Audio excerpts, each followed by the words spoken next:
Bonjour les artistes, j'espère que vous allez bien, je suis content de vous retrouver pour un épisode de questions à part. Aujourd'hui je réponds à la question de Cathy qui me demande pourquoi avez-vous choisi la peinture abstraite plutôt que le figuratif.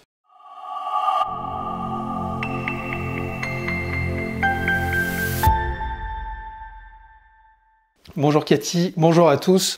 Alors pourquoi j'ai choisi l'abstrait plutôt que le figuratif? Alors en fait moi ce qui a été le démarrage de mon activité, de ma passion, c'est suite à un électrochoc, suite à vraiment un coup de foudre que j'ai eu pour une toile abstraite, pour un tableau contemporain, un sublime rouge carmin, que j'ai vu chez un ami.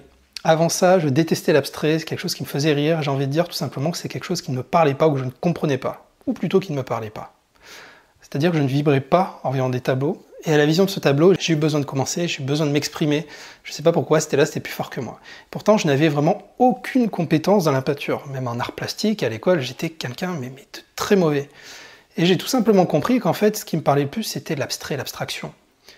Alors pourquoi? Parce que je trouve que c'est un moyen extraordinaire pour communiquer, l'abstrait. Moi, vraiment, mon moteur, c'est la couleur, et après, ça va être les formes. Donc j'adore créer de belles harmonies, et après créer des formes. Mais pourquoi faudrait-il copier forcément quelque chose que l'on va voir de visu, un ciel, une pomme, une table, plutôt que de créer des contextes abstraits, des choses qui n'existent pas, et juste voilà, communiquer avec des couleurs et des formes. Et ben moi ça me passionne, c'est quelque chose qui me parle énormément. Alors après il y a cette idée reçue en plus de l'abstrait, là je fais une petite digression, mais il y a cette idée reçue de l'abstrait, comme quoi c'est des taches, comme quoi il n'y a rien, c'est plat.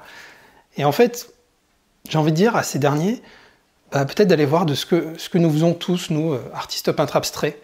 Vous allez voir que dans ce qu'on fait, il n'y a pas que des tâches.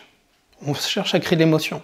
Certains, effectivement, vont essayer de créer de l'émotion avec juste une tâche, mais si ça fonctionne, tant mieux. C'est d'ailleurs un exercice beaucoup plus complexe qu'on ne le croit. Mais sachez que dans mes tableaux et dans beaucoup d'autres tableaux d'autres artistes, on crée de la profondeur, on crée de la lumière, on utilise des harmonies qui vont être pertinentes, qui vont fonctionner les unes avec les autres, en utilisant des mécanismes connus comme les complémentaires, les ternaires, etc. On va créer quelque chose qui fonctionne, on ne fait pas n'importe quoi. Et moi, ce qui me parlait, c'est l'abstrait. C'est l'abstrait, c'est le fait de toujours pouvoir aller créer quelque chose de nouveau, des contextes qui n'existent pas. Parce que du coup, je me dis que c'est quelque chose qui est sans limite. C'est sans limite, je me sens pas fermé dans un cadre, et ça me permet vraiment de m'évader, et de me dire que j'aurai jamais un tableau qui ressemblera à un autre. Enfin, je veux dire, mon tableau d'hier sera normalement en théorie jamais le même que celui de demain. Et je pourrai toujours continuer mon apprentissage, toujours. Voilà. Et puis après, autant être honnête, j'ai pas les compétences pour faire du figuratif. J'ai pas les compétences pour faire du figuratif, pour faire du dessin.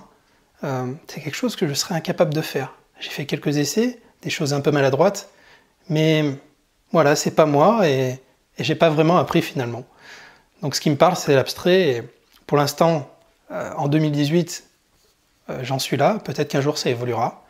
Le tout, c'est d'écouter ce qu'on a au fond de nous, notre passion, et toujours continuer à avancer de cette façon-là. Donc voilà, dans mon cas, pourquoi l'abstrait me parle plus que le figuratif. Après, certains me demandent, est-ce que l'abstrait est fait pour moi? J'ai envie de dire, si vous vous posez cette question, c'est sûrement que l'abstrait n'est pas pour vous. Alors pourquoi? Est-ce que du moment où on se demande, c'est qu'on n'est peut-être pas sûr, on se dit, je sais pas, l'abstrait... Alors que généralement, si l'abstrait est pour vous, vous le savez tout de suite. Quand vous allez voir de l'abstrait, quand vous allez expérimenter, faire des choses, vous allez waouh, là ça va vous parler. Là le temps va s'arrêter, là vous allez vous retrouver dans une bulle, ça va vous faire vibrer, et donc vous saurez par vous même si vous êtes fait ou non pour l'abstrait. Si par contre c'est le figuratif qui vous parle le plus, écoutez-vous.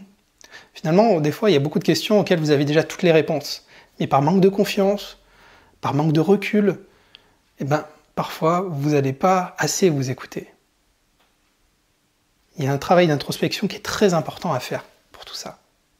Voilà, je suis en train un peu de glisser. Donc voilà, Cathy, j'espère en tout cas ça répond à votre question. Je vous remercie d'avoir regardé cette vidéo. Pour ceux qui ne me connaissent pas, du coup je m'appelle Anthony Chambaud, je fais la peinture abstraite. Vous pouvez vous abonner à ma chaîne en cliquant en dessous. Vous recevrez du coup toutes les nouvelles vidéos chaque semaine.